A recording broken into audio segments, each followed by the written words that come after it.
There we go. So I'm on the PDF, I'm on page 120, and today's an extra chill day. So I think I might be able to get through this book. If not, of course, we'll just have another space. But this chapter is called Failures in the War of the Flea and the Price of British Victory in Malaya and Why the Communists Lost in Greece. So I'm just going to jump right into it. Mao's analogy of the gorilla swimming like a fish in the sea of the population is so often repeated because it contains an essential truth. It expresses accurately, as well as picturesquely, the fundamental principle of guerrilla war. Carrying the analogy a step farther and ask what happens when the fish is removed or removes himself from the water, the answer explains, better than a treaty, the reason for the failure of the few guerrilla movements that have been successfully suppressed. The destruction in 1949 of the Greek communist guerrilla forces of the Democratic Army is a principal example. Malaya is another. I don't know how to say this word, y'all, but it's the Hukbalap insurrection in the Philippines is perhaps a third. All three show what happens when guerrillas are cut off or deliberately cut themselves off, as the Greek communists did, from popular contact and support. The Huk movement, which, like so many others, had its origin in the Second World War, offers more instruction to the counterinsurgency strategists than do the others, because it exemplifies the successful use of political and social rather than military weapons against guerrillas. Credit for the success of the Philippine pacification campaign seems to go largely to a single intelligent politician, the late President Roman Magsaysay. And just whole thing, y'all. So I'm American. My tongue is colonized. I be butchering these words. So if y'all know how to say like the names and of cities or people correctly, don't hesitate to correct me in my DMs because I do want to learn how to say them right. So Ramon Magsaysay, who became Secretary of National Defense in 1950, at a time when the Huks appeared almost on the point of invading Manila itself. The Huks, like the Viet Minh in Indochina, ELAS in Greece, the Malayan communists and other insurgents in Axis-held territory throughout the world during the Second World War, had come into being as a patriotic force, nationalist guerrillas opposing a foreign invader, with the blessings, practical instruction, and material aid of the Allied powers, specifically of the United States. But revolutionary motivations are complex. The Huks have been fighting for something as well as against something. Wartime slogans have been taken seriously, and within the war over the Japanese driven from the islands, social aspirations eclipsed even independence, granted conditionally in 1946 as a motivating force. The men who had been fighting the Japanese were now fighting for themselves. They demanded a political voice and a share of the land for which they had fought. Magsaysay, a former guerrilla himself, was clever enough to see what was required and influential enough to get it.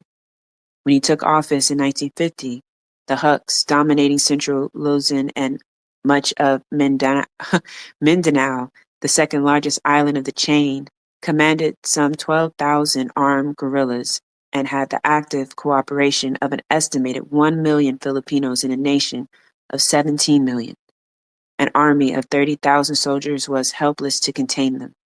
The stockpiles of weapons captured from the Japanese or supplied during the war by the United States would have had sufficient to keep a civil war in progress for decades, and the bulk of the population, if not actively sympathetic to the insurrectionists, was at least passive. The terrain, mountains, and swampy jungle favored the guerrillas. The troops, hated by the villagers, were confined to the larger centers of population and were seldom seen in the back country except on sporadic punitive expeditions that only in full force, an invading army arriving in trucks and armored vehicles to terrorize the rural population.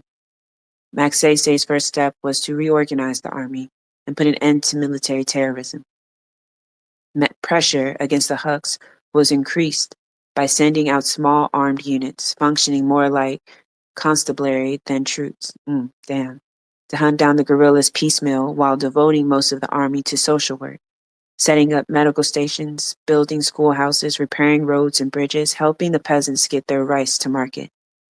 His second step, and the first would have been useless without it, was to obtain legislation that made it possible to offer the Huks what they had been fighting for, on the condition that they laid down their arms.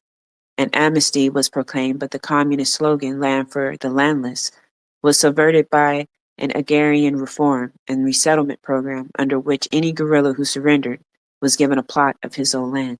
Ooh. Let's see how this goes. Clever bribery worked where other inducements did not. Substantial bounties were paid for weapons. Rewards were put on the heads of key Huk leaders, and subsequent betrayals disrupted the direction of the guerrilla campaign, cutting the roving bands off from their urban base in Manila, where virtually the entire rebel political dictatorate was captured.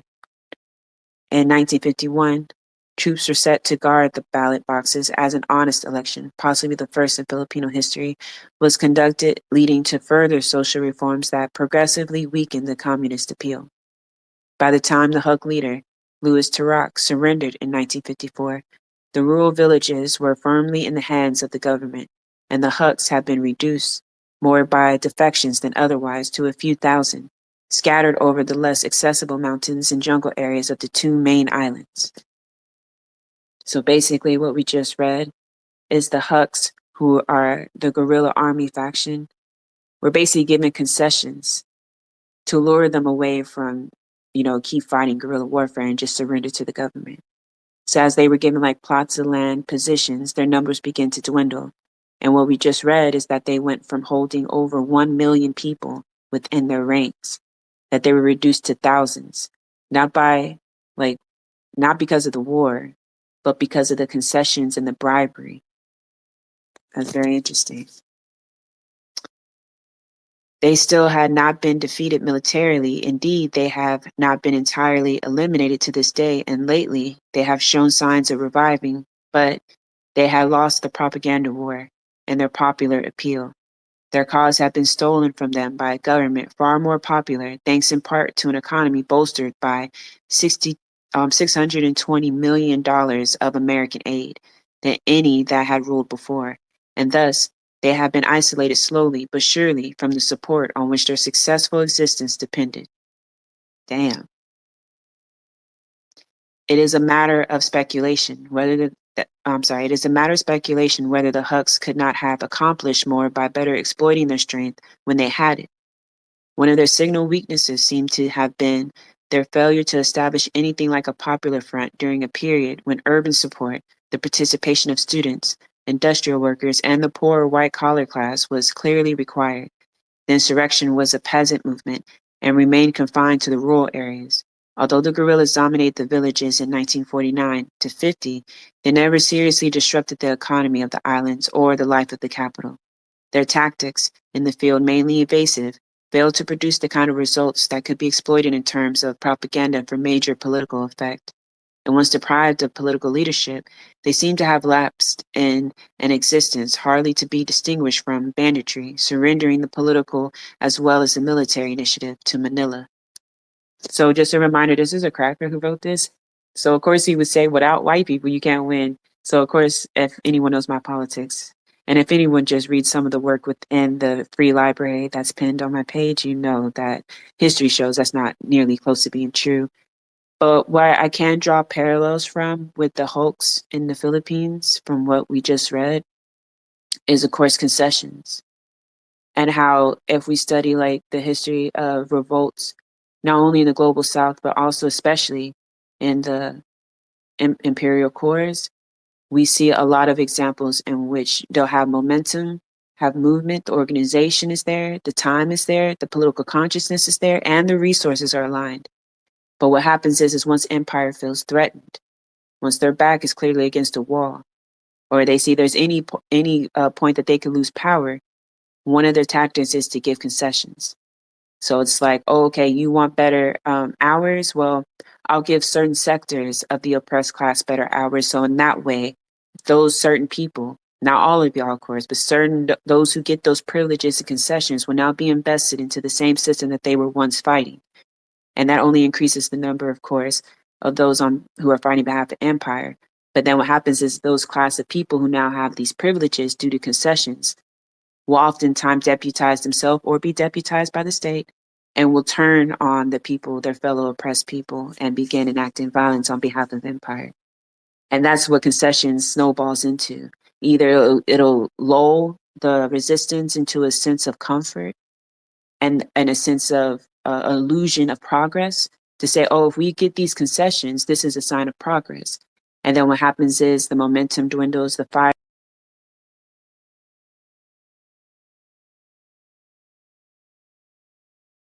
should have been able to concentrate sufficient strength in any given place to reduce any but the strongest of garrisons or to capture any but the largest of towns.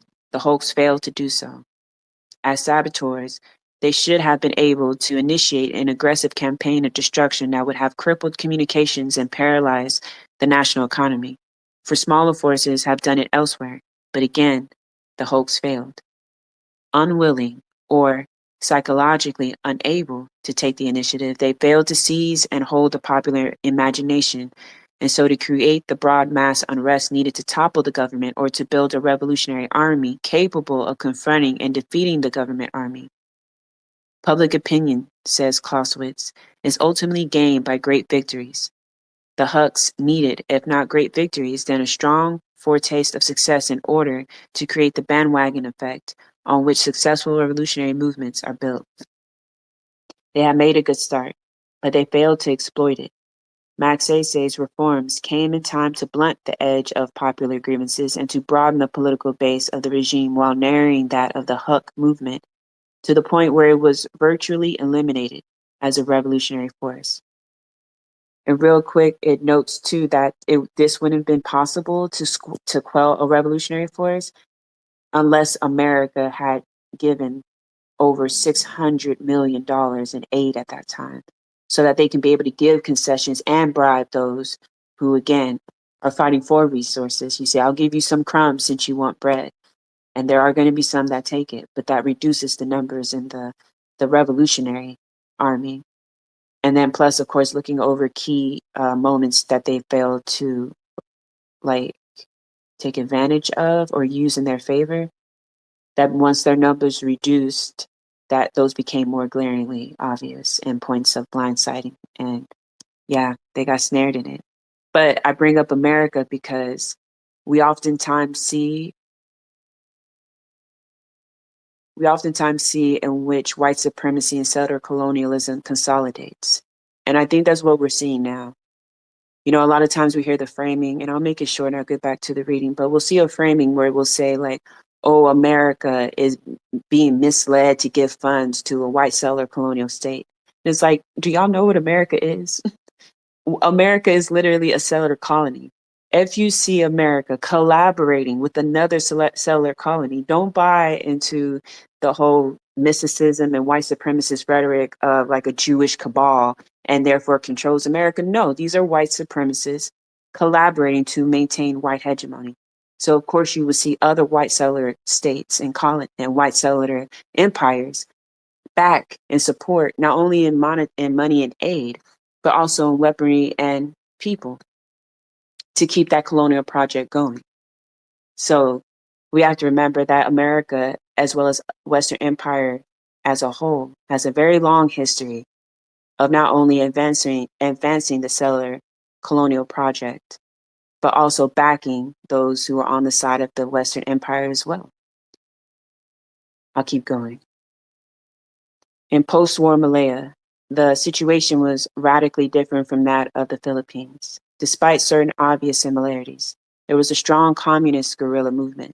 As in the Philippines, it had been schooled by experts. Indeed, Chen Peng, the Secretary General of the Malayan Communist Party, had been described during the war as Britain's most trusted guerrilla, and some 200 party members had learned irregular warfare a few years earlier in the British Army Special Training School in Singapore. In addition, there was an extensive political organization, the Menyun, or Masses Movement, reaching into virtually every town and village of any consequence of the Malayan Peninsula. Unfortunately for the communists, however, the so-called Malayan Racist Liberation Army, MRLA, had very few Malayans in it, being composed mostly, exclusively of Chinese and more particularly of the large squatter population of recent Chinese immigrants with no deep roots in the country. The guerrillas, with a total strength variously estimated at 5,000 to 10,000, were able to launch a campaign of terrorism and sabotage that was initially effective. But their weaknesses in the long run lay in the comparative ease with which they could be isolated. The jungle in which they necessarily found refuge was inhabited not by farmers, but by tribal aborigines scarcely able to grow enough food to support themselves.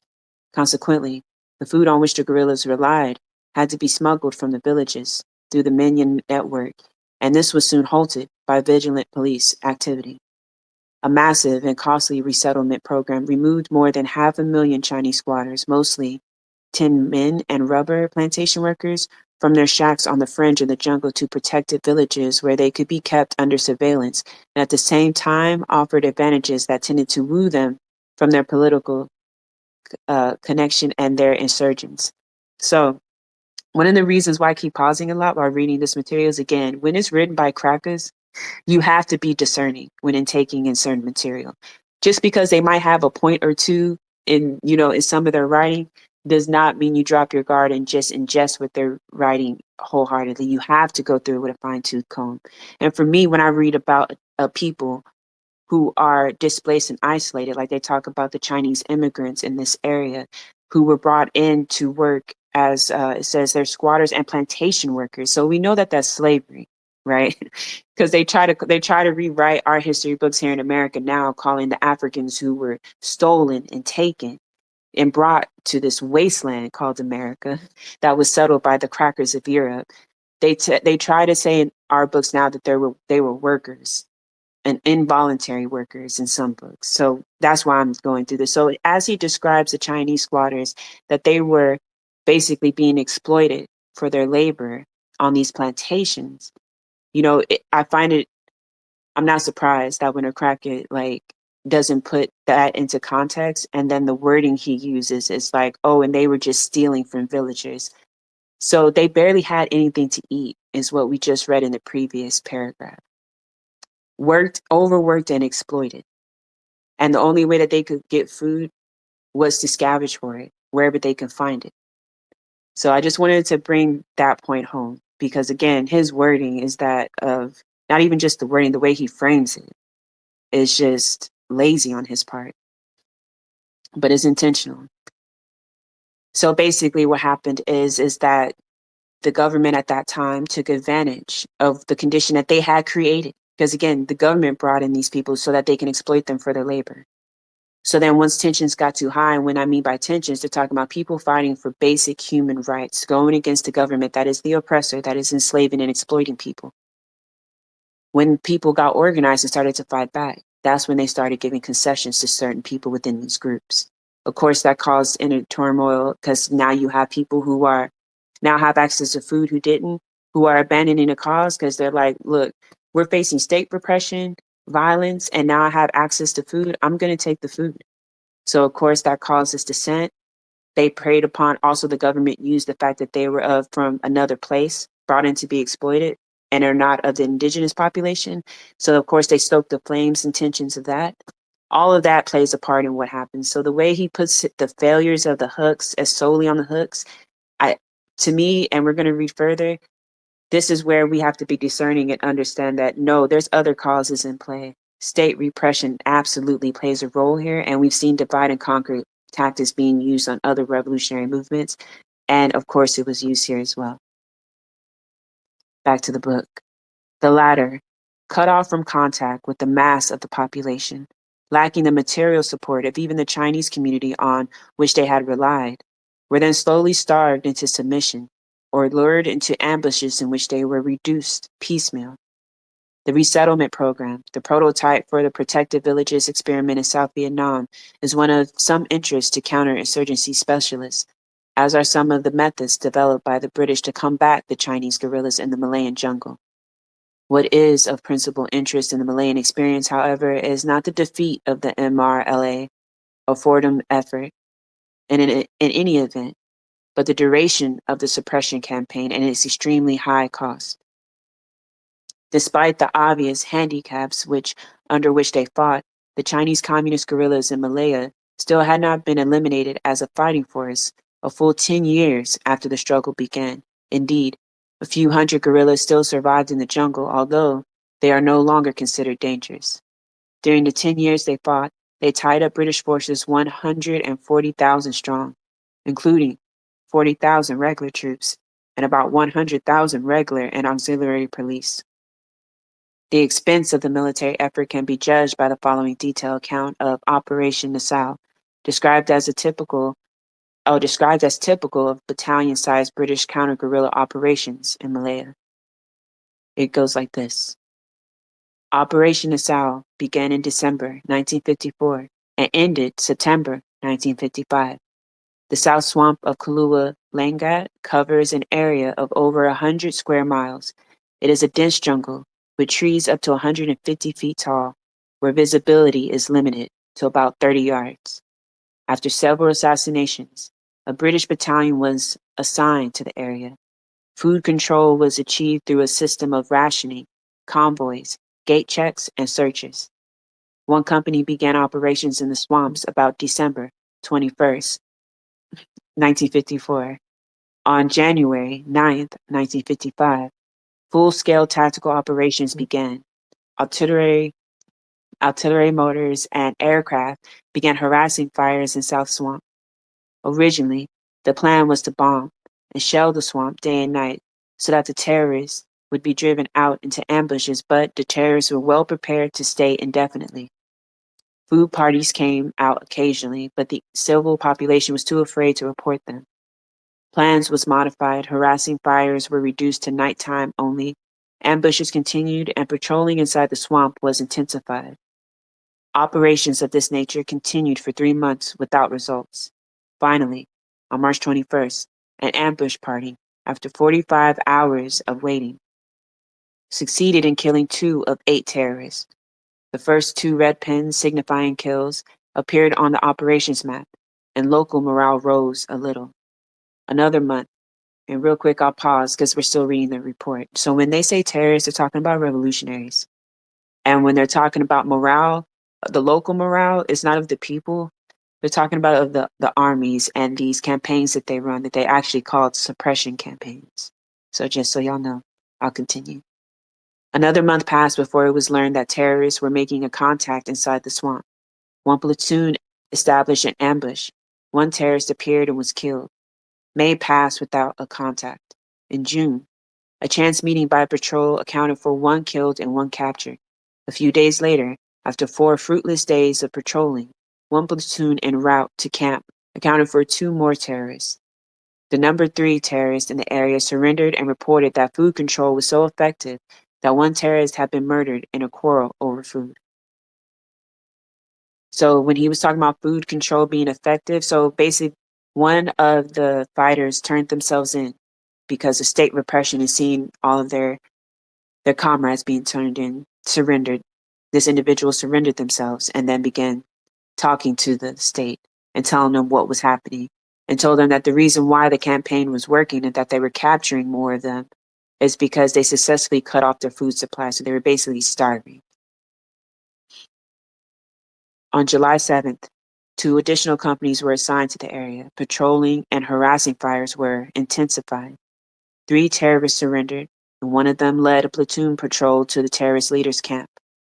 The patrol attacked the camp, killing 4, including the leader. Other patrols accounted for 4 more.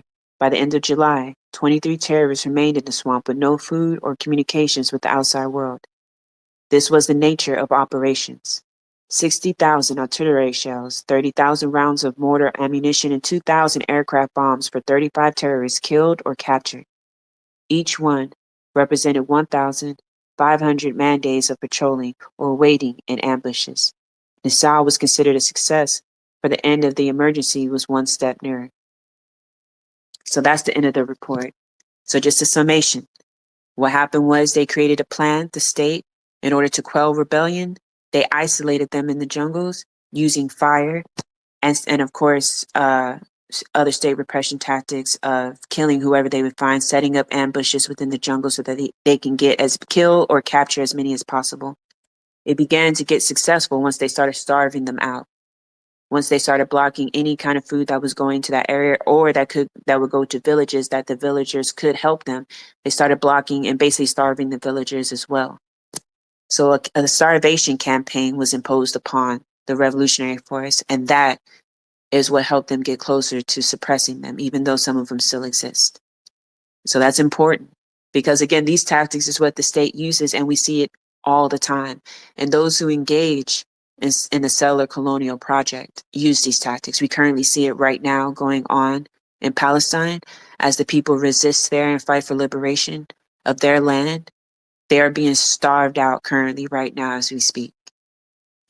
So these aren't new tactics, and these events don't exist in a vacuum. I think, to me, in my opinion, it serves us as people who want to be liberated and who strategize for liberation to see this as an ongoing project of settler colonialism in which all settler colonial projects are tied. And to me, when we think of it like that, then we understand what solidarity means, and that why people who consider themselves for liberation by any means necessary will side with other oppressed groups. And the reason why is because, again, as the white settler colonial project, as white supremacists collaborate all over the world to maintain and to expand white hegemony, that collaboration among the oppressed is going to be needed in order to take down a global project of white supremacy. I'll continue.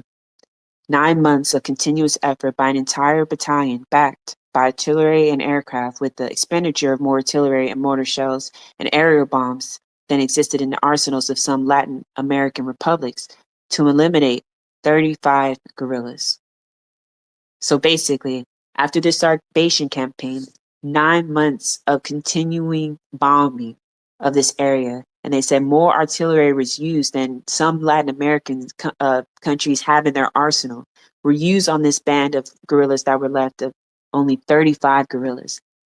That's important because understand these are just everyday people fighting to live. And the state has to enact all of its vast arsenals, all of its technology of the times to suppress it, because anything less will not work. When the people want to be free, what we're seeing demonstrated in this text that we're reading and other revolutionary guerrilla warfare texts that we read is that it literally would take everything that state has to even suppress, not even defeat, just suppress them. So that is why, again, when we pay attention to these movements and we have to understand and discern what's actually happening here, because a lot of times we'll see the repression of the state, the violence they enact upon oppressed people, and then we think that they're like undefeatable, that this can't be dismantled. But when we really should see it as in a moment, especially this moment of time, is that we're watching the fall of empire and its last throes become more violent, more ravenous, and more sadistic in its tactics. But that also shows weakness.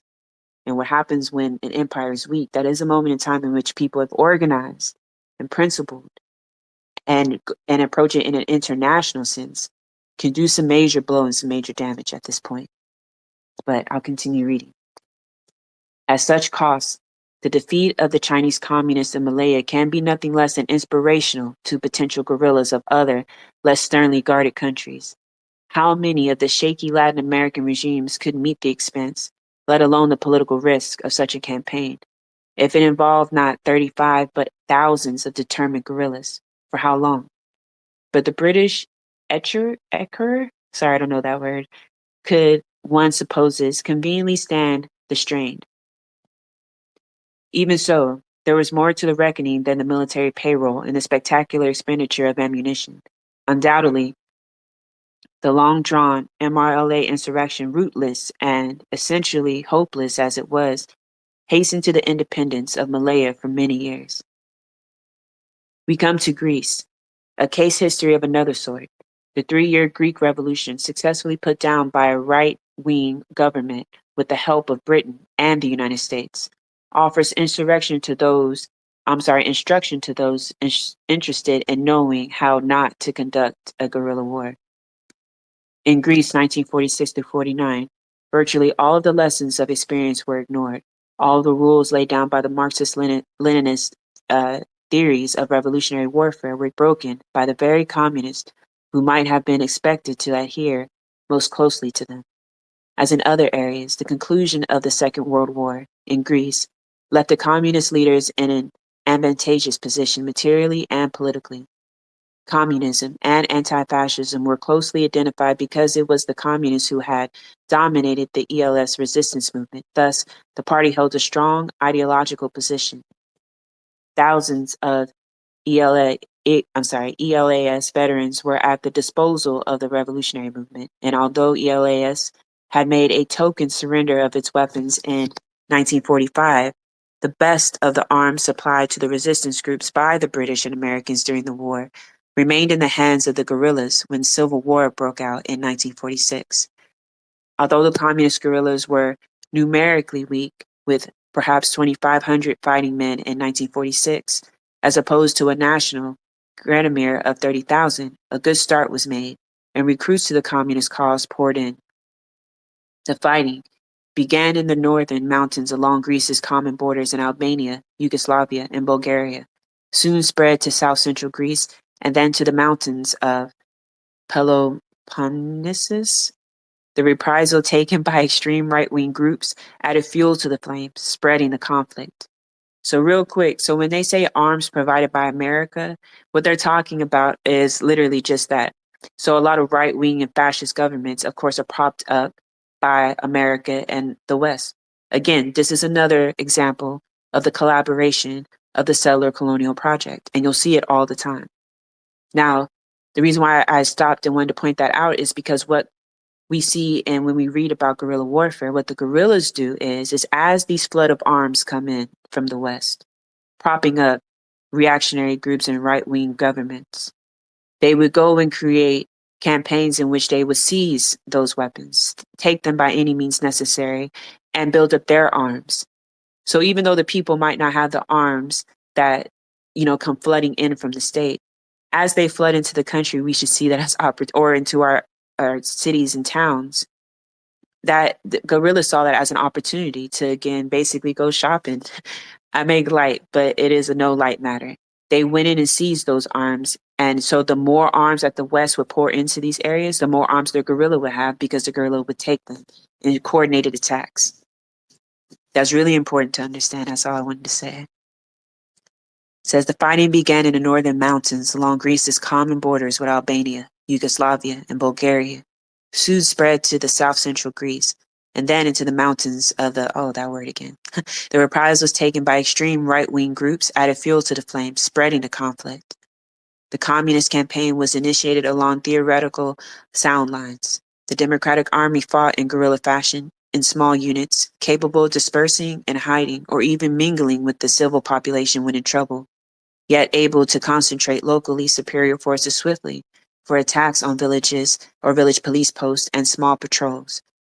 As the guerrilla grew stronger, the police were forced to abandon the smaller posts and to withdraw for safety into the larger towns. So, real quick, I'm just going to pose a question to those listening to the recording. Is the material that we've been reading over for the past 5 months, ask yourselves why each and every one of them have named the police as one of the main frontline enemies you need to take out. I'm going to go back to reading. The Athens government, seeing the danger, hastily began to rebuild the army, which had been reduced to virtually nothing during the German occupation. The troops sent into the mountains to subdue the guerrillas encountered the same tactics. They were unable to hold small posts, unable to move freely except in considerable strength. Worse still, they were unable to maintain sufficient forces along the northern borders to prevent the passage of men and supply trains from Albania and Yugoslavia, where some 4,000 ELAS veterans had gone when the German occupation had ended. Thus, the Democratic Army could depend on an invalid rear area across the border in which to establish hospitals, training camps, and supply bases. The supplies moving into Greece by two main routes, one directly from Yugoslavia, the other from Yugoslavia to Albania, and then southward. The military strategy of the Greek guerrillas has been correctly defined as neither defensive nor offensive, but evasive. In short, it was the war of the flea, a nip here, a bite there, a quick retreat. The object was to bleed the army, and through it, the Athens government. Military objectives were subordinated to the political goals by cutting communications, sowing civil disorder, increasing the tax burden enormously, disrupting the economic life of the country. The communists reasonably hoped to undermine the Athens regime and to create social, economic, and political pressures that would, in time, bring about its collapse. In the field, the campaign went well, perhaps too well. The small bands of guerrillas grew rapidly. By early 1947, the Democratic Army was fighting in battalion strength. A year later, brigades were formed, and then entire divisions, 8 in all, organized roughly along the lines of conventional army divisions. The Democratic Army's initial strength had been about 2,500 at its peak. It reached 26,000, later declining to some 18,500 towards the end of the war. Early success in other factories, the support given Athens by the British and then by the Americans, and that given the Democratic Army by the three communist countries north of the border, led to serious, indeed fatal errors. The first was to lose effective contact with the Greek population, for reasons relating perhaps partly to political security, partly to simple material expedience. The communists early in the campaign, began to raid the villages from which I don't know that word, have been driven to the strip from their cattle, their food supplies, and eventually from their inhabitants, the latter being either forcibly induced into the Democratic Army or driven out of the guerrilla base areas entirely. The hordes of refugees from the war zones created something of a problem for Athens, but at heavy cost politically to the communists in terms of prestige and popular support throughout Greece. So basically what we're reading is one of the flaws, according to this text, and that I'm going to see where I can see how that would be a flaw, is the guerrillas basically lost the support from the people. And that is crucial. And I'm going to make a parallel to where I'm at, which is in the white settler colony of America, right? So if any kind of revolutionary movement could be sustainable here in the imperial core, it would need to be a movement that is on behalf of the people, not imposed on the people, but one that comes from the people itself, the necessities of the people. And one of the main necessities is, of course, pointing out the reason for our material conditions. And the way in which past revolutionary groups have had successes is, again, they would see a condition, a need of the people, talk to the people, and then meet that need.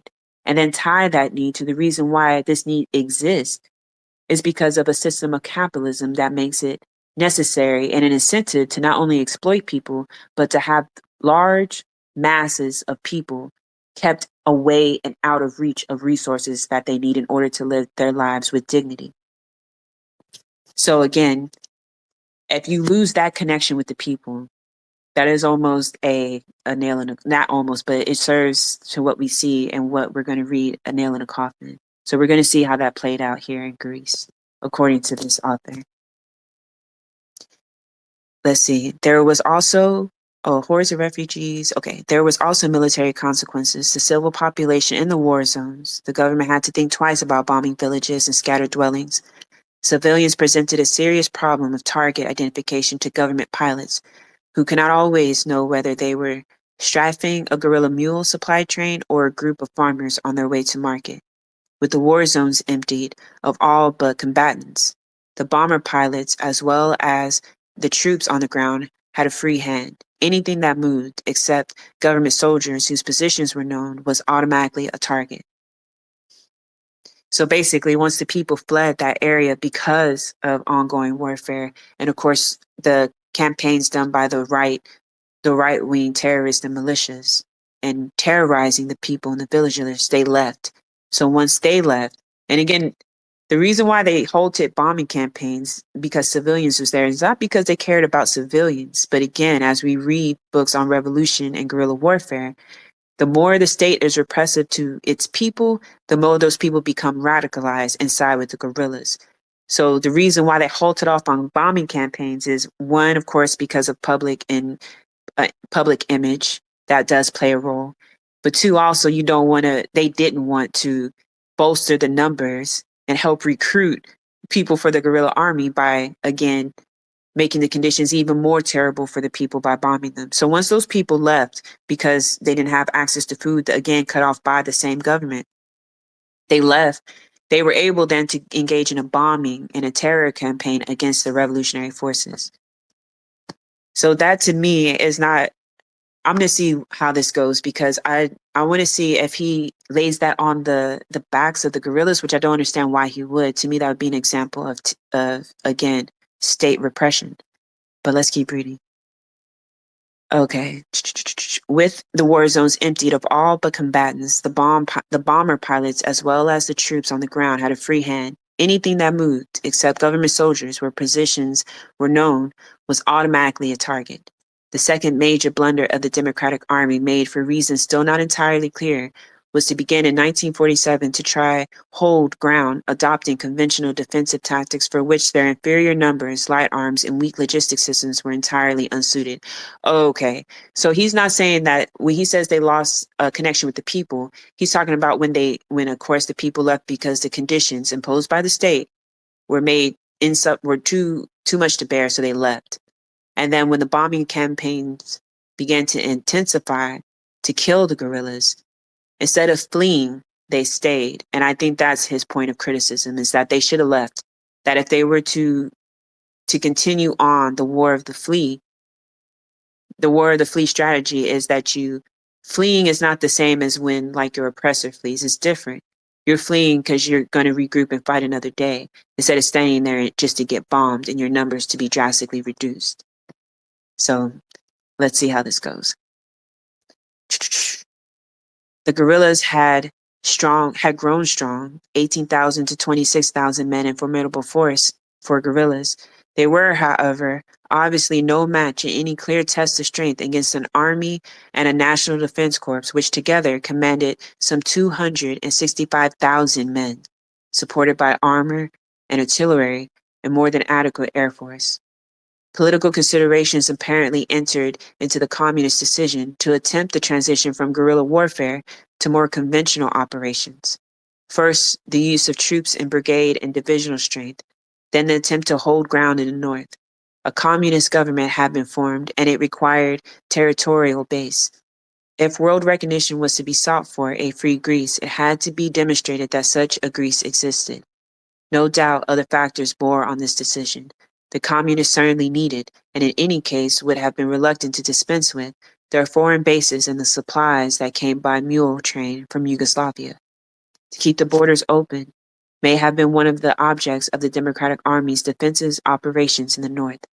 Mistaken or not, the Democratic Army was at first successful in holding ground. In the summer of 1948, 12,000 to 15,000 communist troops held off 50,000 government soldiers for 2.5 months in the Gramos Mountains over an area of some 200 square miles. Yo, that's no small feat. That's wow. When the pressure became too great, the Democratic Army withdrew into Albania, only to reappear in the Mount Vitsi region to the northeast, where a successful defense was made against renewed army operations. Within 6 months, the guerrillas had again established themselves in the Gramos. The government campaign in the north was, for the time being, defeated. Defeat forced Athens to take drastic steps. General Alexander Papagos, former chief of the Army General Staff, was recalled from retirement and given what amounted to a free hand in reorganizing the army, with authority to raise its strength to 250,000 if necessary. Unsuitable officers were replaced by Papagos, and new aggressive tactics were adopted. 25,000 men were thrown into battle in the that is a word I'm not even going to try to pronounce, where the communists had seized the offensive. By early 1949, the 3,600 guerrillas in that area had been liquidated, and the army was making good progress against those in central Greece. By the end of June, the Democratic Army had been defeated almost everywhere in its Gramos and Mount Vitsi strongholds, and a strong offensive against these positions was in preparation. The communists, meanwhile, had been dealt a severe blow by the vagaries of international politics. Tito had fallen out with Stalin. Yugoslavia had left the Communiform, and in July, the Belgrade government closed its border with Greece. Yugoslavia's action cut the guerrilla supply line into Macedonia and western Thrace, isolating some 4,000 communist reserves in Yugoslavia and driving a wedge between the main force of communists in the Gromosvici area and the guerrillas in Bulgaria, eastern Macedonia, and Thrace, some 5,000 in all. The Democratic Army was still able to obtain some supplies from Albania, but far fewer and of poorer quality than had come from Yugoslavia. Laboring against such difficulties, the Democratic Army proved unable long to resist better armed, better trained, and organized regular troops in vastly superior numbers, and with full artillery and air support. Within 3 days in August, the Mount Vitzi force of 7,000 was overrun, and 5,000 guerrillas fled north into Albania. The government offensive in the Gromos lasted 5 days. By the time it was over, 4,000 more guerrillas, the last remnants of the Democratic Army, had also withdrawn into Albania, and for all practical purposes, the civil war in Greece was at an end. Although thousands of erstwhile guerrillas had many more thousands of collaborators remained at large, scattered across the country, the revolution was destroyed beyond any hope of resurrection. It seems not unfair to say that to a very great extent, it was destroyed by the communists themselves. Their alienation from the civil population in the northern mountains, the terrorism practiced against civilians, their dependence on foreign bases and supplies, and their premature decision in 1948 to hold ground and to expose large formations to a numerically, technologically, logistically, and organizationally superior army cost them a series of defeats from which there was no recovery. Their loss was twofold. They were defeated militarily, and the Greek army's success spelled defeat for the revolutionary movement politically as well. In the Greek context, the revolutionary principle bears repetition. The object of the guerrilla is not to win battles, but to avoid defeat, not to end the war, but to prolong it, until political victory, more important than any battlefield victory, has been won. In sacrificing the advantages of guerrilla tactics for military strategy based on territorial investment, the Greek communists opposed strength with weakness. In risking a military confrontation, they gambled not only their available manpower, but something more important, their political prestige as a revolutionary force able to defy, by skillful evasion and superior tactics, the military colossal. And in losing the gamble, they lost the essential momentum, the high sense of popular anticipation, the bandwagon effect on which the success of any political movement depends. Revolution is by definition a mass phenomenon. Greece, Malaya, the Philippines all illustrate the axiom that without mass participation, or at least popular support, there can be no revolution. The Hucks lost it. The Chinese and Malaya never had it, and the Greek communists threw it away. And that's the end of that chapter. So I have time today, and I want to try to get through more books than what I've been getting through because I've been just busy. So I'm going to go ahead and add another chapter to this recording so that people who listen back can have access to it. I want to remind people too that the thread is in the Jumbotron of previous chapters and then also to the PDF. And then also, y'all, there are crowdfund posts in the replies. And if you have any crowdfunding posts that haven't been getting attention or still need support, please include them in the replies. And for everyone else, share them and support as much as possible. So I'll go on to the next chapter. It's chapter 10. It's called Sun Tzu on the Art of War, Principles of Guerrilla Strategy and Tactics, Terrain as a Determining Factor, and Guerrilla War in Urban Areas, the Character of the Guerrilla. That's chapter 10. All warfare is based on deception. Therefore, when capable, feign incapacity. When active, inactivity. When near, make it appear that you are far away. When far away, that you are near. Offer the enemy a bait to lure him. Feign disorder and strike him. When he concentrates, prepare against him. Where he is strong, avoid him. Anger his general and confuse him. Pretend inferiority and encourage his arrogance. Keep him under a strain and wear him down. When he is united, divide him. Attack where he is unprepared. Sally out when he does not expect you. These are the strategist's key to victory. The quotation above is taken from Sun Tzu's essay, The Art of War. the oldest known writing on the subject, predating the Christian era by several centuries. The striking resemblance to the military axioms of Mao Zedong is no coincidence. Mao has studied Sun Tzu thoroughly and acknowledges his debt. Many of the Chinese guerrilla leaders' dicta are, in fact, mere paraphrases of those of the art of war. Sun Tzu is quoted here to make a point.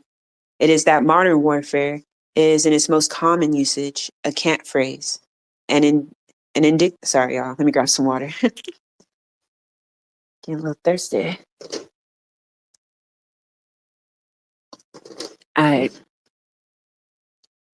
Sun Tzu is quoted here to make a point. It is modern warfare is, in its most common usage, a cant phrase indicative of the confusion of journalists and politicians who mistake technology for science. For despite the impressive technological innovations of the 20th century, the principles of warfare are not modern but ancient. They are well established when Caesar marched out on his first campaign, and what is true of war in general is even more true, if possible, of guerrilla warfare in particular. Aircraft and artillery provide weapons of war at greater range than the longbow. Explosives formidably multiply the striking power of the arrow. Tanks are bigger than shields. Trucks and helicopters offer, but not always, swifter and more dependable transportation than mules and camels. The problems of generalship remain the same. The variable factors of terrain, weather, space, time, population, and above all, of morale and strategy still determine the outcome of battles and campaigns. If there is anything new about guerrilla war, of which Sun Tzu surprisingly anticipates by 2,000 years virtually all questions of a military nature, it is only in its modern political application.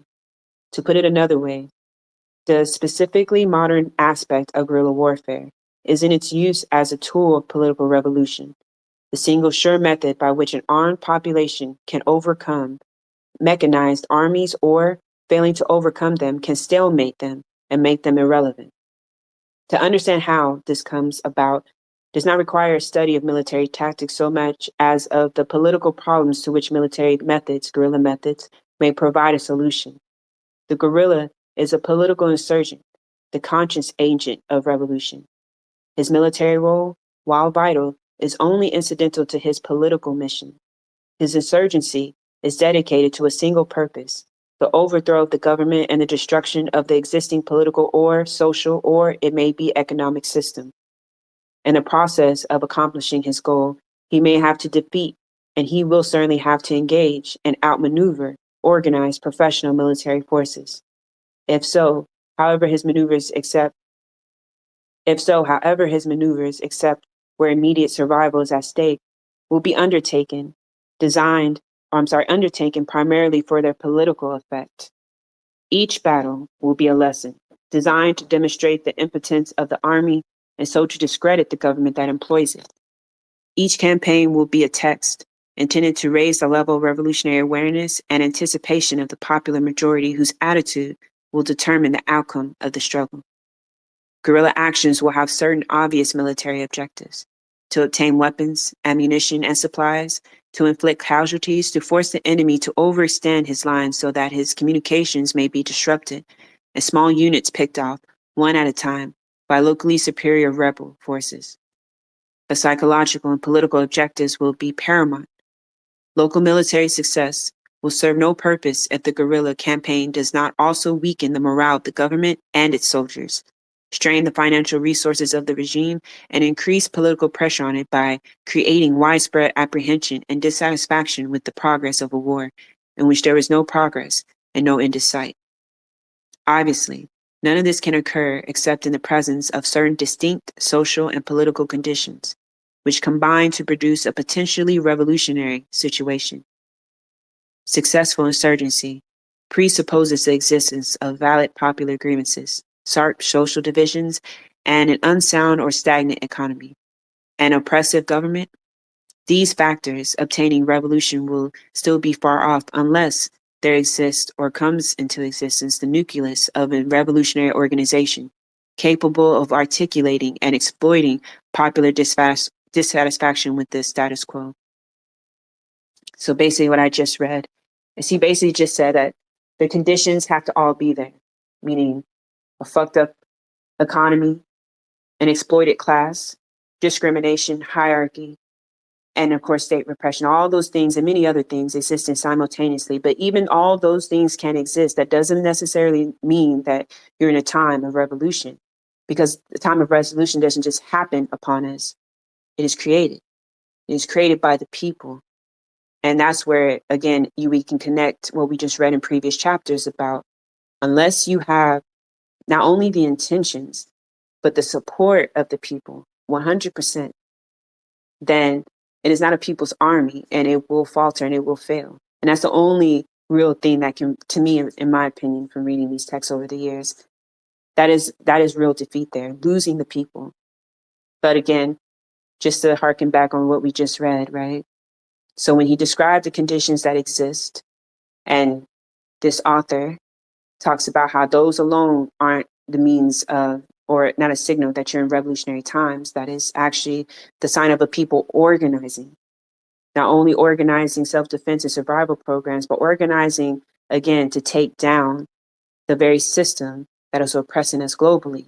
That is when we know we're in revolutionary times. So basically, while we're all sitting around waiting for this leaflet to come into our lap to tell us revolution is here, actually the times are waiting for us to stand up and name that this is revolution times. I'll keep reading. Ordinarily, however, revolutionary situations produce their own revolutionary leadership. Coming from the most unstable social sectors, it can be expected to include the most radical, most frustrated, and ambitious elements of the political out parties, the more idealistic and least successful members of the middle class, and those most outraged by the unaccustomed pinch of oppression.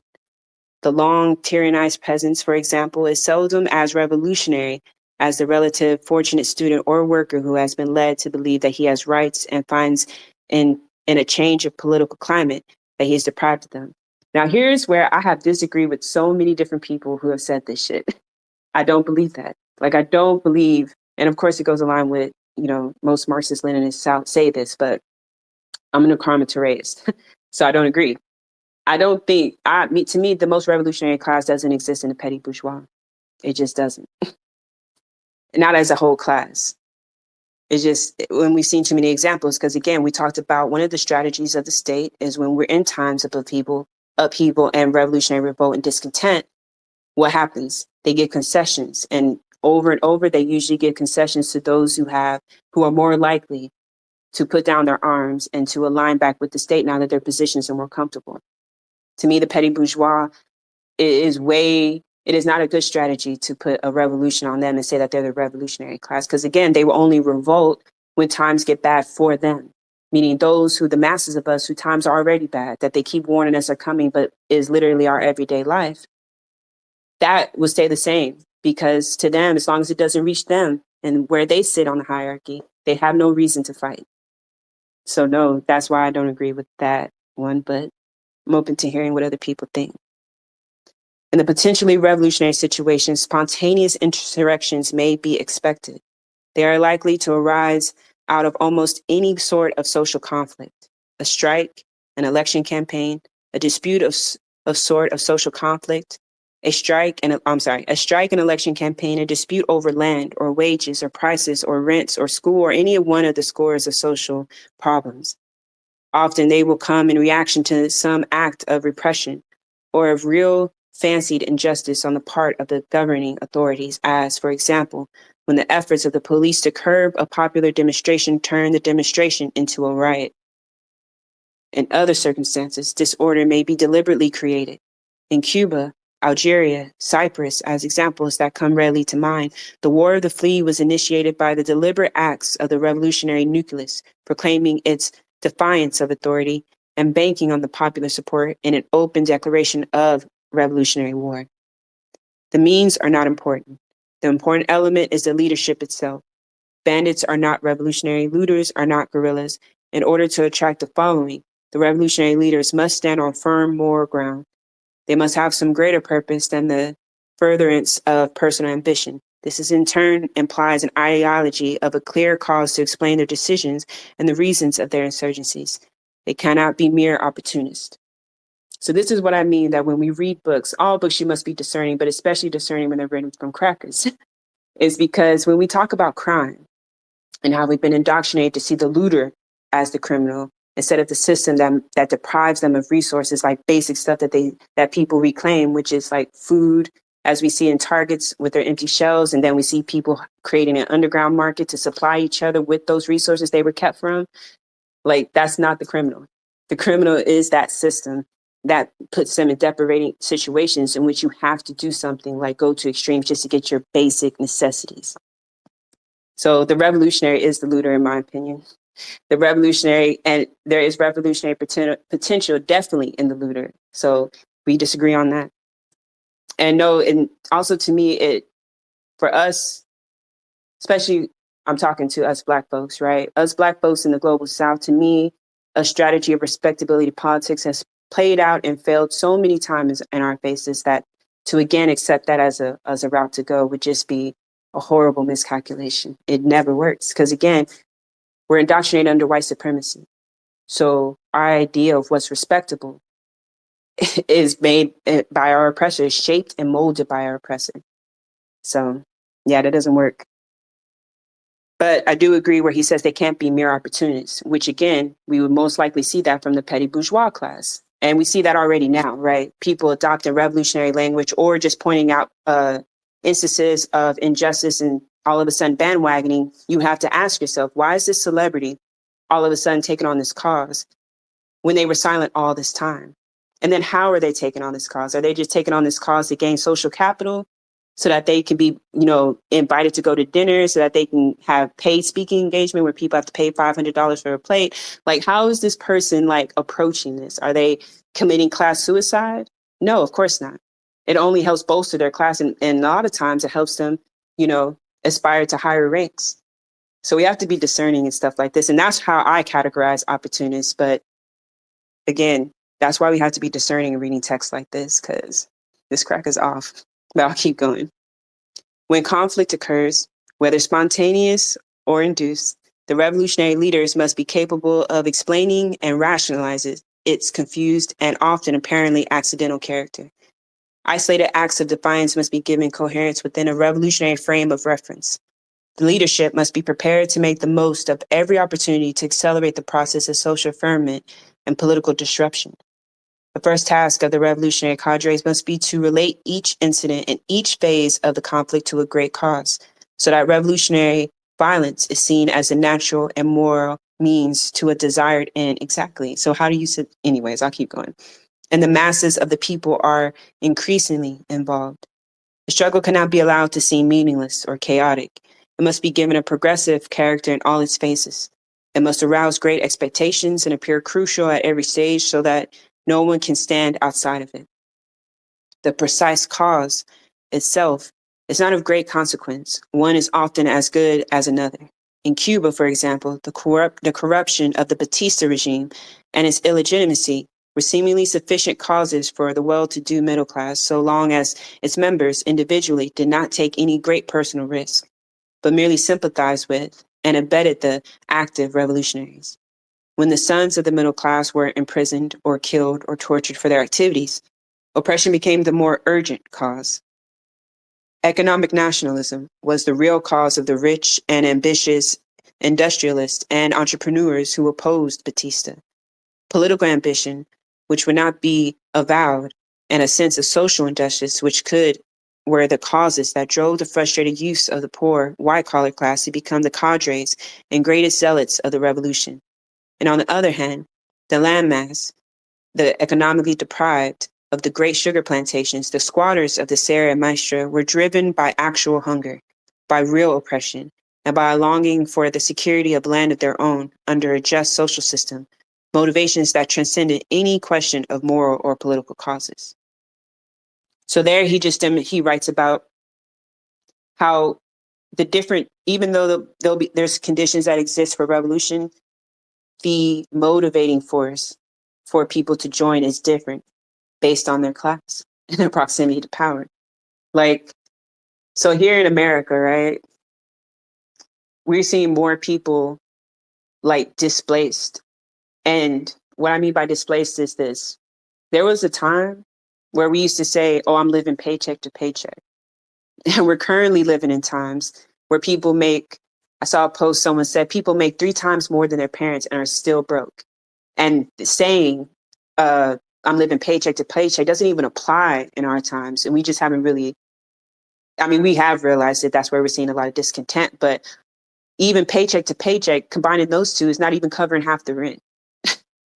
Those are the times we live in. And so we see people who would otherwise be classed as, or identified as middle class or upper middle class or any of those different occupying places in the class system, that they too are now feeling the pinch. That, oh shit's been bad for a while, because under capitalism, there is no liberation. But they were able to find comfort depending on where they sat in their proximity to resource or power. And we're seeing that those who even have access to resources, power, and even fame now are now getting on TikTok talking about, I can't afford this life no more. So you're going to start seeing certain collaborations in which those people who want more power, who want more security in their position, will tap into the discontent of the most oppressed classes, those who are shut out of the job market, those who are generationally shut out of the job market. Their parents couldn't even get jobs, and now they're living in even worse conditions. And I know many of us know a lot of people in that position because the numbers are becoming great. To the masses who can't get housing, well, you end up seeing people who have 12 houses who want 14, 15, but can no longer get it. We'll start tapping into what makes those people angry and why those people have, righteous and legitimate cause for revolution. Sometimes, though, what happens, and what happens most times, is those people in higher classes will use that only to propel themselves. And then once they make concessions with the state, will help the state to suppress that revolutionary force, because now they've gotten to where they want to get to. That's very important, because as people grow tired of this day-to-day living in these horrible conditions that is not natural, should not exist. Sometimes we feel relief when someone higher up takes notice. And we confuse that relief with, or not confuse that relief, but we sometimes see that higher up taking notice and we say, oh, they see us. They see our cause. They're with us. Oh, they said free Palestine. And or they said Black Lives Matter. They must be for revolution. No, they're not for liberation. We're going to see a lot of internal battles with people within like the higher classes battling each other for power. But again, using the lower classes as cannon fodder. And we have to be careful of that. So we're going to go on into, because you're going to see examples of it. Says the nominal causes varied according to the local situation. The consistent appeal of the revolutionary leadership was broader, being based on a democratic, egalitarian ideology linked to notions of the social justice long accepted in Cuba. There was nothing new about Castro's brand of humanism. It was written into the Cuban Constitution, and a clear political goal: the overthrow of the Batista regime and the complete destruction of a severance from everything that supported it. The overthrow of Batista was presented as a panacea. I can't say that word, sorry, y'all. The remedy of all existing evils. As a cause, it related and made understandable each isolated political development: the assassination of a policeman, the martyrdom of a terrorist, the suspension of civil liberties, and disruption of the ordinary routine. Anything that helped to undermine the regime was held up as a skirmish or a battle in a great crusade. The state of mind prevailing, the process of cutting away Batista's support and increasing the pressure against him both inside and outside of the country, continued according to a pattern that we have already examined in detail in earlier chapters. The Cuban example provides, as well as any other, the recipe for a successful insurgency. The prerequisites are the following: an unstable political situation marked by sharp social divisions and usually, but not always, by a foundering or a stagnant economy. Number 2, a political objective based on firm moral and ideological grounds that can be understood and accepted by the majority as the riding cause of the insurgency, desirable in itself and worthy of any sacrifice. Number 3, an oppressive government with which no political compromise is possible. 4, some form of revolutionary political organization capable of providing dedicated and consistent leadership towards the accepted goal. There is one final requirement: the clear possibility or even the probability of success. Until people believe that a government can be overthrown, and it must be the first act of the insurgency to demonstrate this possibility by a successful defiance of military force, the attempt will not be made. The revolutionary following will not be found. The specific techniques or tactics of guerrilla warfare are not, except in unimportant detail, to be learned from texts. They relate always to the specific local situation and are extremely expedient. The guerrilla is, above all, an improviser. The nature of his improvisations depends, naturally, on immediate and long-range objectives, the terrain, the relative strength of his forces and those of the enemy, the material means at his disposal, and similar factors. Since the guerrilla's numerical strength and arms are inferior to those of his enemy, or he cannot be a guerrilla, and since his most immediate concern is mere survival, the basis of all guerrilla tactics is, obviously, evasion.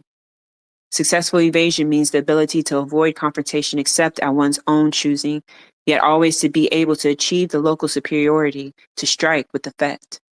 If I am able to determine the enemy's disposition while at the same time I conceal my own, writes Sun Tzu, then I can concentrate and he must divide. And if I concentrate while he divides, I can use my entire strength to attack a fraction of his. And again, the enemy must not know where I intend to give battle. For if he does not know where I intend to give battle, he must prepare in a great many places. And when he prepares in a great many places, those I have to fight in any one place would be few. And when he prepares everywhere, he will be weak everywhere. And just to draw like a quick not parallel, but just like for us to like apply it in modern times right now, when America, I just have a special hate in my heart for this place, but America is outstretched all over the world. Again, that doesn't mean that,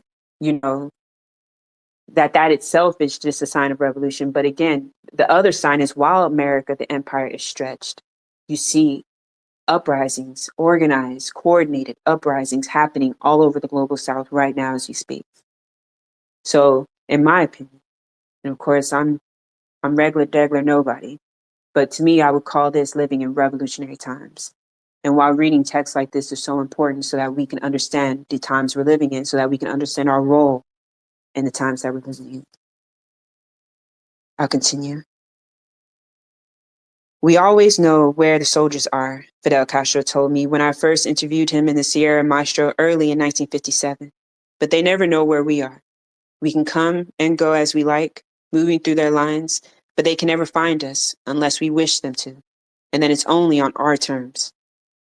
At the time, Castro had perhaps 100 guerrillas at his disposal. In theory, he was surrounded by some 5,000 Batista soldiers, but in the wild and trackless terrain of the Sierra Maestra, roaming over some 5,000 square miles of mountains and dense forest among a rural populace surely sympathetic to him and hostile to Batista, his being surrounded, in quotes, was an irrelevance. The ocean is surrounded, but the fish do not care. Where a choice of ground is possible, the terrain for guerrilla operations should be carefully selected. The ideal will be found in a country that is more rural than urban, mountainous rather than flat, thickly forest rather than bare, with extensive railway lines and bad roads, and an economy that is preponderantly agricultural rather than industrial. The relative disbursements or concentration of the population is also of great importance. A region with a widely scattered rural population living in small hamlets and isolated farming dwellings is much more vulnerable than one of tightly knit, large country towns separated by wide areas of open farmland. The terrain should afford both natural concealment and obstacles to hinder the movement of military transport. Mountains and swamps, where tanks and trucks cannot go.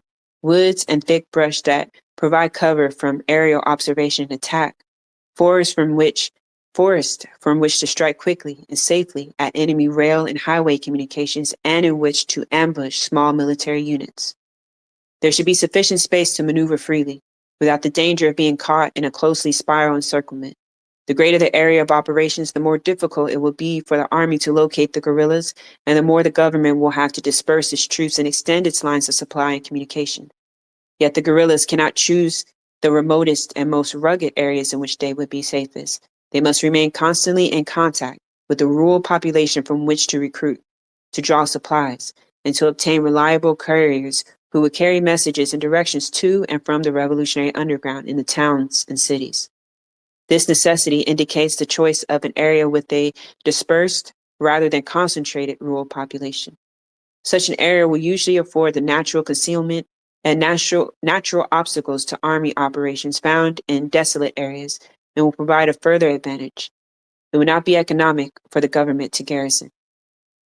Large rural towns can be garrisoned, tiny hamlets cannot. Where there are many of them, only a few soldiers can be assigned to each, and to create each rural outpost is worse than useless, since each individual post can easily be overwhelmed, its soldiers captured or killed, their arms and ammunition seized, and another propaganda victory thus scored by the insurgents. So basically what they're describing is picking your terrain. Or I would say for us that live in the imperial cores is not only just picking your terrain, but just analyzing where you are currently, the layout of your town, the political consciousness of that area, how many, survival programs do you have? How does the community function? Like all of these things you have to study, like your area and where you're at. And that determines like in what ways and what strategies will work. And that's something that is a good practice for everyone to do, just to be aware of your surroundings. But of course, because we're caught up in this white supremacist capitalist system that has us constantly grinding for just a crumb to eat, a lot of us will get lost just going around the block. And that's not me laughing at us, because that's me too. But in order for me to get better at that when I was younger, one of the things I hated was being lost. So I learned every terrain of any place I ever moved to and any place I spent significant time in. So that's what he's talking about. So even though in Cuba, their conditions worked for them, it would not, for us to sit there and just try to copy and paste, it would not work. It's specific to our area and also the needs of the people. So that's what he's going over. The danger of being isolated. Oh, wait. Make sure I didn't forget anything. Oh, okay. Since there would be no great government stake in any given hamlet, farm, or village in economic or strategic terms, the natural decision of the army will be to withdraw to safer ground. Yet each such withdrawal will widen the area of guerrilla control and feed the insurgency, providing it with more supplies, more recruits, more room in which to maneuver. There is another consideration. The possession of populated areas will usually provide almost as much safety for the insurgents as would be the remote areas in which they cannot be located or attacked. Political considerations, if not those of humanity, will usually offer some safeguard against bombing or artillery attacks, since the government cannot afford to kill civilians indiscriminately, which we already know that's not true, but let's keep going. The danger of being isolated. And see, no, my bad. I was about to just breeze past that. So that's important, right? So he says political considerations, if not those of humanity, will usually offer some safeguard against bombing or artillery attacks, since the government cannot afford to kill civilians indiscriminately. And I think what events like we're witnessing with the resistance movement going on in Palestine, and at the same time witnessing the collaboration of other white colonial projects in suppressing the resistance in Palestine, right? That we see that sentence that I reread does not apply to our modern times. The empire has shown us in full face, taken off its hood and said, we will kill and decimate anyone who stands in the way of our project and our empire's maintaining. So I think it would be foolish on our part to, again, think that an entity has any conscience, an entity that thrives off oppressing and exploiting the masses the world over, has somehow an inkling of conscience that they won't decimate those same masses and just bring in new bodies to replace it. That's absolutely what happens. So even though we're reading this was in 1960 something, I forgot the date, but I'll find it. This is what I guess his analysis of the time was. But we have to remember, and again, be discerning, that although the information and material can be useful, we have to apply it to our current conditions. And as the state has shown us very vividly on our phones and letting it trend for what now we're looking at since October 7th, even though this is going on over 75 years, in which they'll let Baby Star, mass assaults, houses being bombed, where we know is just mass destruction and killing, universities gone, libraries gone. And it's not even just in Palestine. And that's what the people of the global south have been trying, and I've been trying, have been saying, and have been ignored for far too long. It's like, yo, this is how the world works when we let the white settler colonial project proceed. It is creating an apocalypse, and we're just allowing it to happen. So that line I just had to stop and set whoever's listening to the recording, set your mind right. They will automatically decimate the civilian population. They do not give a whole fuck. That's where we're at.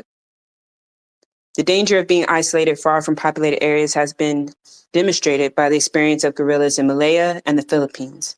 In both instances, the military succeeded in isolating the insurgents, cutting them off from the source of their strength, with results fatal to the insurgency. On the other hand, the possibility of fighting a successful guerrilla war on a small island with little room to maneuver and no real wilderness sanctuary has been proven by the I don't know how to say that word, fighters of the EOKA. When passed, the small guerrilla bands commanded by Grievous in the hills of Cyprus would filter back into the towns.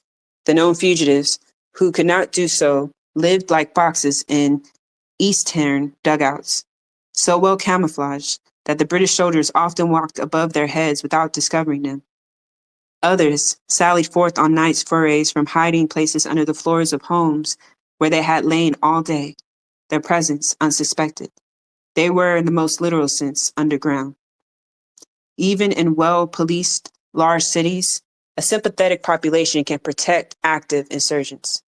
The draconian methods used by the French in Algiers virtually stamped out the FLN underground there, but only because the Muslims of the Kabash were already separated racially and physically from the French population.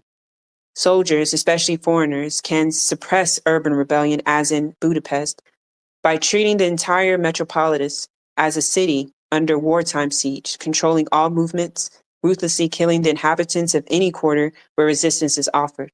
Gradually, an urban population can be starved and terrorized into submission. But such methods scarcely apply to the Civil War situation, in which there is no sure way of knowing friend from foe. Terrain and local conditions ultimately decide the size of organization of the guerrilla band.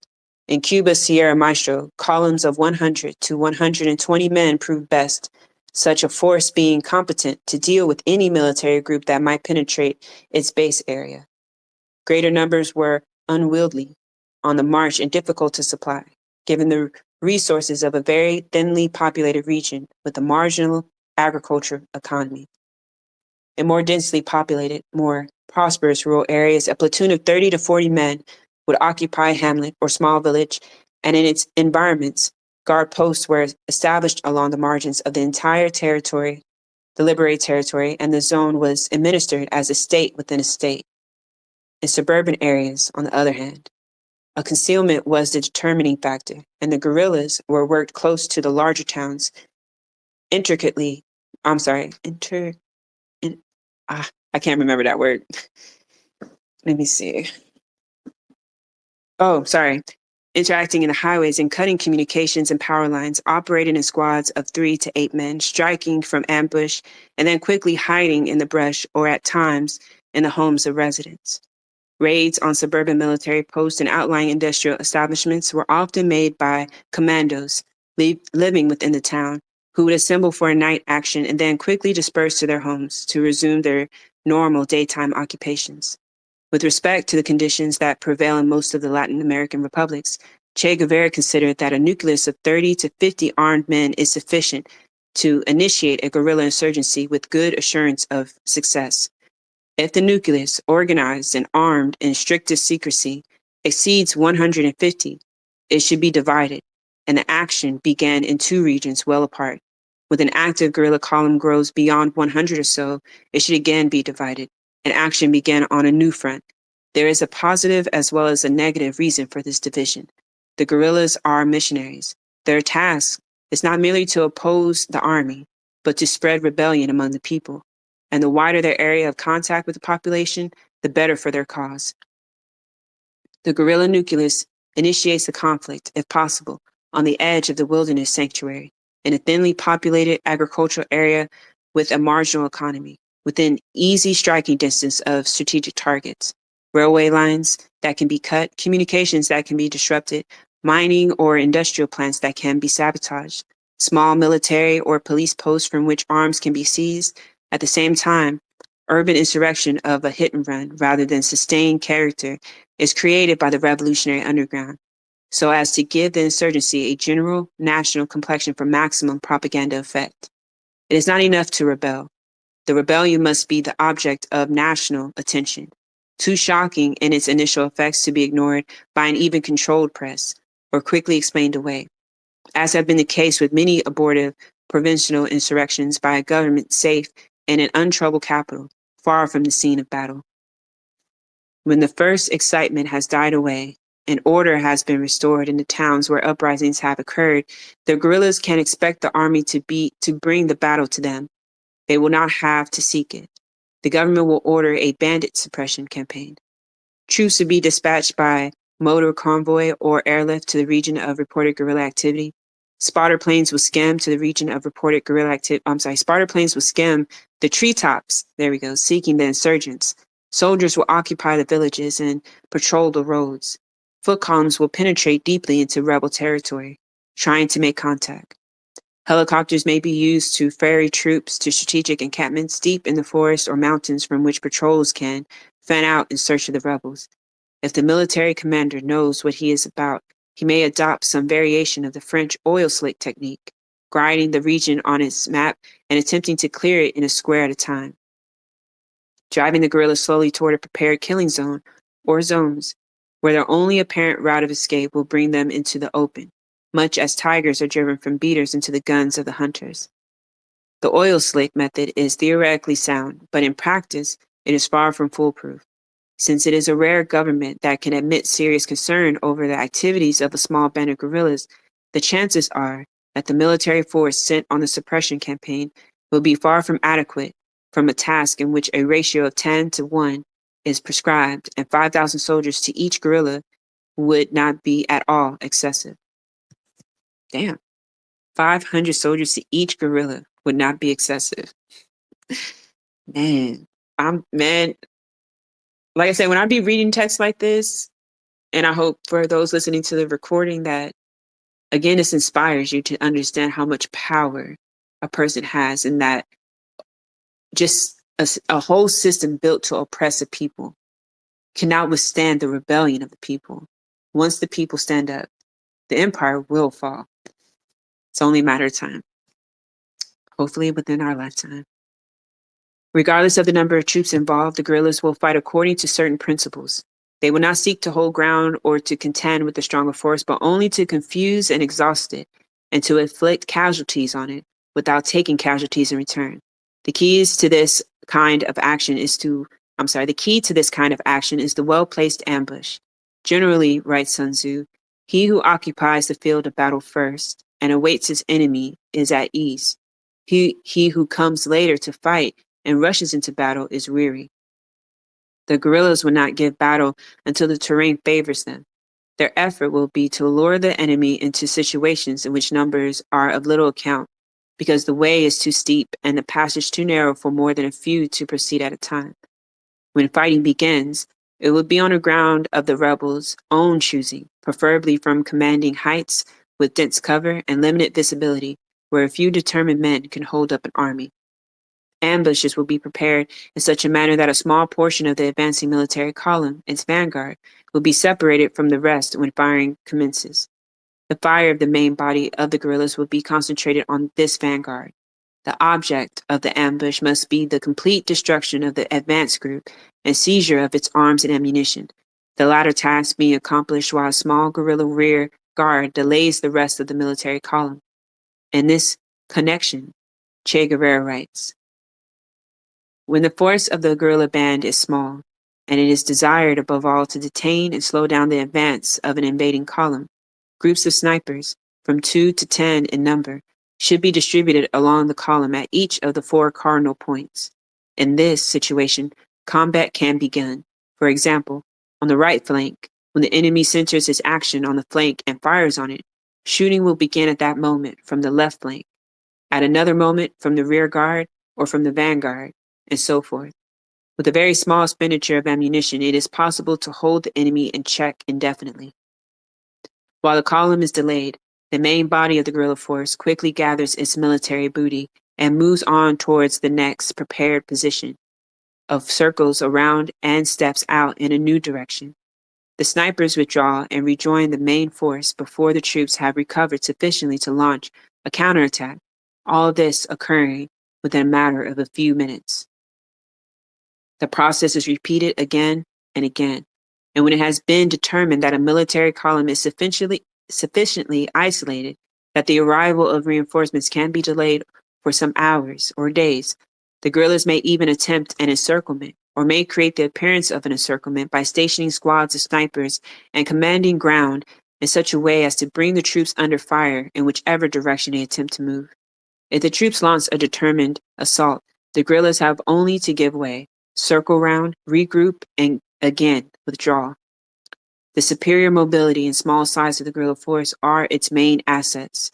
The danger that they themselves may be encircled is usually more apparent than real. Night, as Guerrilla has noted, is the best ally of the guerrilla fighter. Although the Cubans use the phrase encirclement phase to describe the look of someone who was frightened, Castro's guerrillas never suffered a single casualty through encirclement, and Guerrilla considered it no real problem for a guerrilla force. His prescription: take adequate measures to impede the advance of the enemy until nightfall, and then exfiltrate. There we go.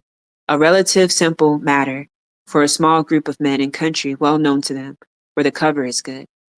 In the first months of the insurgency, when the army is on the offensive, the tactics of ambush and invasion are standard and sufficient. The activities of the army itself are enough to advertise the real rebel cause. Mounting military casualties cannot be kept secret.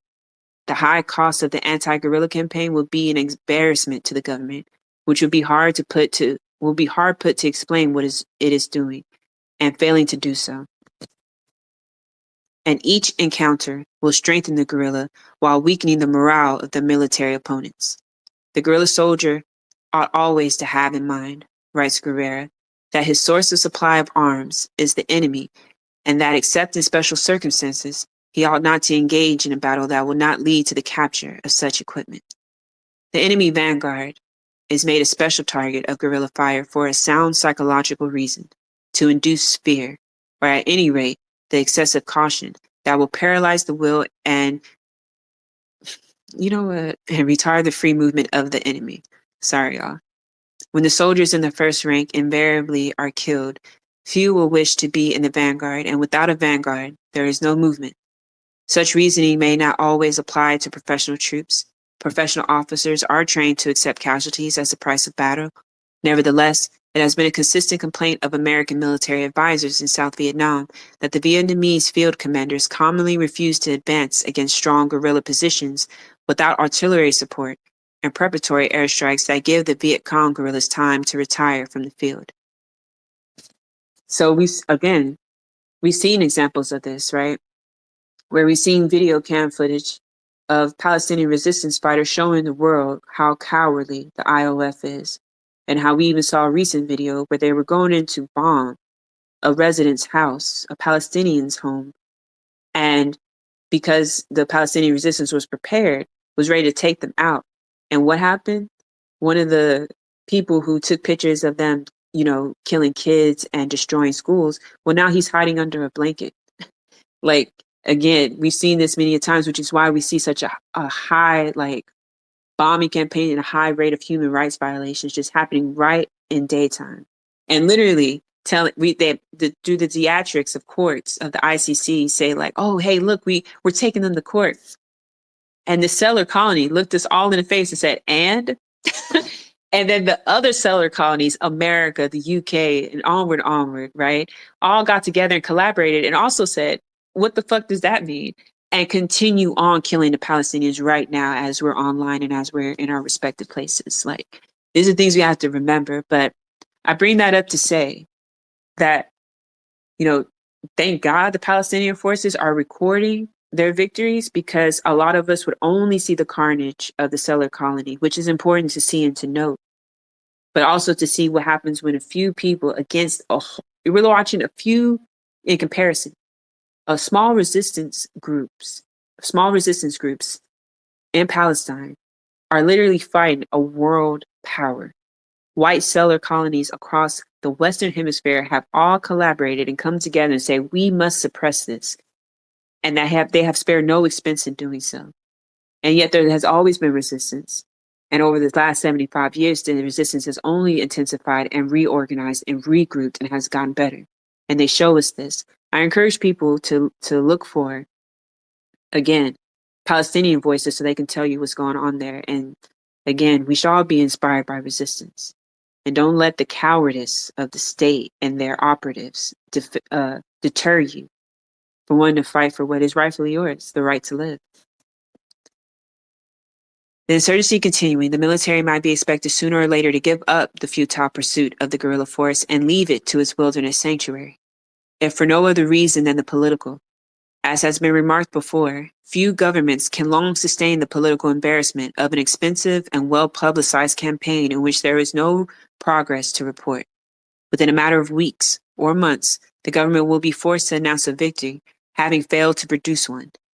The public outside of the war zone will be informed that the insurrection has been suppressed, that the bodies of a few civilian casualties may even be displayed by way of evidence, and the troops will be withdrawn to posts and garrisons in more settled territory, falling back on a strategy of containment of the insurrection. Basically, what I just read in that paragraph is the oppressing force.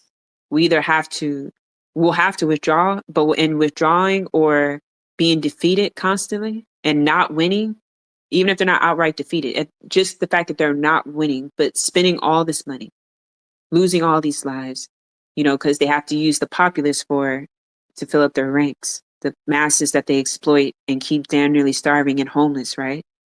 They need those people to go and enlist. So as those people are dying, their families back home, of course, are not only dissenting because of the horrible conditions of the state, but also too because they know that their people are being taken away to fight on behalf of imperialist wars.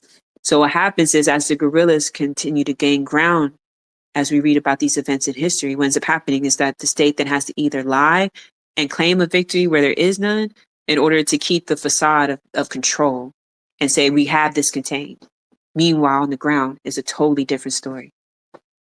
That's why it is very much important, one of many reasons important, to get the voices from the ground story. Because if we keep ingesting what our government tells us, our state-controlled media tells us, we will never get the full story, because they do not want us to uprise all at once globally and to understand the power we have in even just a few people well organized and guided by principle, how that can destroy empires and change the course of history, and has already before and is continuing to do so now. If the insurgency is to succeed, the guerrillas must, of course, refuse to be contained. They will now assume the offensive, taking advantage of their new freedom to organize night raids on the small military outposts that ring their free zone, and using the attacks on such outposts as bait to lure military reinforcements into ambush of the roads. A successful action provides more arms. New guerrilla units are organized, and new zones of operations opened. Guerrillas filtering through the army lines attack isolated military and police units in the villages of the periphery of their free zones, forcing the army to pull back to reinforce these points. With still more room in which to maneuver, rebels occupy the outlying farms, move into small hamlets that cannot be defended economically. Efforts will now be made to discourage, although not absolutely to prevent, military convoys from entering certain zones. The roads will be mined, tank traps dug, defenses in depth constructed so that the troops will have to fight their way into rebel territory through a series of ambuscades. The guerrillas at each stage offering light resistance and then falling back on the next position. As rebel strength grows, the army is confronted with a difficult dilemma. Having superior numbers and heavier arms, it will still be able to enter the zones in strength, but only at the cost of some casualties and with no advantage. Since the ground gained will have no strategic or economic value commensurate with the cost of occupying it, If the troops should remain in force, the guerrillas should simply transfer their operations to another zone. The army cannot be everywhere. Yet if the troops do not remain, yet if the troops do not remain, the territory is, in effect, ceded to the insurgents, who proceed to turn its agricultural economy and its rural population to their own purpose. This is the dilemma of the military commander. It is, of course, sharpened by political problems. Large chunks of the agricultural economy cannot be surrendered to the insurgents without political consequences. Those whose fortunes are affected, traders, absentee landowners, and the like, will be certain to put pressures on the government to do something. They may seek political alternatives. The general public will be excited and divided by the deterioration of the government's position as it becomes more apparent. The more radical elements of urban society will be emboldened. Revolutionary sentiment, stirred up by the underground, will grow stronger. Sorry, I got a call. The more radical elements of urban society will be emboldened. Revolutionary sentiment, stirred by the underground, will grow stronger and more widespread, and the government will grow progressively more fearful and repressive. In such circumstances, and considering that no army can occupy all of the national territory, the logical and natural course of the regime will be the gradual withdrawal of troops from the countryside to the large centers of population. The rural areas, thus, will be slowly and reluctantly surrendered to the insurgents.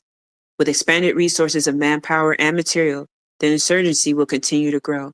As it gains strength, guerrilla bands will become guerrilla armies. The larger villages will be captured. The railway bridges will be blown and the highways cut. One by one, the towns and the then cities will be isolated. Their vital supplies restricted, civilian transports reduced to a trickle. Military convoys may still come and go, but now without peril, and now without any important effect. In a country, most of which will already be in the hands of the revolution. The pattern described above is observable. It has already happened in the Western Hemisphere and in Southeast Asia. Certainly, it is not the only pattern that revolutionary warfare can follow. Is the United States itself immune? The complexity of modern, urban, heavily industrialized societies make them extremely vulnerable to wide-scale sabotage, a fact that has not gone unremarked by the extremists of the small but fanatical Black nationalist movement in the United States. The extent of their commitment may be judged by February 1965 disclosure of a bizarre plot said to have been hatched by members of the Black Nationalist Revolutionary Action Movement to blow up the Statue of Liberty in New York, the Liberty Bell in Philadelphia, and the Washington Monument. And it also, I have a book on this. Just to start, I have actual several, I think I can think of 3 off the top of my head, but I probably have more. What I'm doing tonight is I have to reorganize my library, the physical library I have of actual books, and I'm going to scan the ones that I haven't already scanned, but I'll make a thread of books that actually go into detail of what he's talking about in 1965, that there was well thought out plans of not only the ones we just named, but many, many more. It's some things we really need to read about America. I'm trying to tell y'all. Well, no, I'm sorry, about the Black resistance that has happened here in America. Let's see. Sorry, I lost my place. Oh, in an article in Esquire published just 4 months earlier, October 6, 1964, entitled The Red Chinese American Negro, the Negro journalist William Worthy reported. With an eye on expected financial material support from Asia and Africa, RAM has proclaimed the necessity to utilize the 3 basic principal powers held by Negroes. The power to stop the machinery of government, 1, and 2, the power to hurt the economy, and 3, the power of unleashing violence. The details were clearly spelled out elsewhere by a Negro leader who has since been linked to RAM. Writing in the monthly newsletter, The Crusader, Robert Williams, a former chapter president of the National Association for the Advancement of Colored People who fled to Cuba after a racial incident in Monroe, North Carolina, in 1961, pictured the coming Black Revolution in the United States in the following terms. When massive violence comes, the USA will become a bedlam of confusion and chaos. The factory, telephone, and radio workers will be afraid to report to their jobs. All transportation will grind to a complete standstill. Essential pipelines will be severed and blown up, and all manner of sabotage will occur. A clash will occur inside the army forces. At U.S. military bases around the world, local revolutionaries will side with the Afro GIs. The new concept of of revolution defies military science and tactics. The new concept is lightning campaigns conducted in highly sensitive urban communities, with the paralysis reaching the small communities and spreading to farm areas. The old method of guerrilla warfare, as carried out from the hills and countryside, would be ineffective in a powerful country like the US. Any such force would be wiped out within an hour. The new concept is to huddle as close to the enemy as possible so as to neutralize his modern and fierce weapons. The new concept dislocates the organs of harmony and order and reduces central power to the level of a helpless, sprawling octopus. During the hours of day, sporadic rioting takes place and massive sniping. Night brings all-out warfare, organized fighting, and unlimited terror against the oppressor and his forces. Such a campaign will bring about an end to oppression and social injustice in the USA in less than 90 days. Williams' quote from an interview which he claims to have had with one Mr. Lumumba, a pseudonym adopted in honor of the murdered Congolese premier Patrice Lumumba, a purported underground leader with a plan for guerrilla warfare in the United States. It follows. The United States is very vulnerable, economically and physically. Black youth with the right orientation can stop this entire country. Small bands can demand the 8 major dams that supply most of the electricity. Electricity means mass communications. Gasoline can be poured into the sewer systems in major urban areas and then ignited. This would burn out communication lines in an entire city. What would emerge from this chaos? Most likely guerrilla warfare. I don't think the entire white community will fight, but the entire Black community will be fighting. We call the whites cream puffs. We feel that when TV stops, when the telephone no longer rings, their world will almost come to an end. Like during a major air raid, they will stay in the house, they'll sit and wait for television to come on. Y'all. Sorry, y'all. I be loving this shit. There is much exaggeration in all of this. This cracker would feel like it. So let me stop on that though. But on some real shit. So what Robert Williams and also the person going under the pseudonym of Lumumba describes, there is a text that I read on here in a space. I'll find it and I'll put it in the comments. But basically, during the times we will say we'll just say the 60s, but a lot of the later part of the 60s, the police in articles and in interviews called it a state of urban guerrilla warfare. And that has really, to me, I like to highlight those stories more and read about those more. The reason why is because we don't hear about them often. And because for the reason that, again, we find ourselves in the same conditions, an ongoing settler colonial project, an ongoing settler apocalypse that is imposed upon the oppressed people. It is ongoing. So if we were to know that in actuality, the times in which they highlight as a time of like, oh, everyone just came together and marched on a bridge and sang and it was beautiful and then we had rights.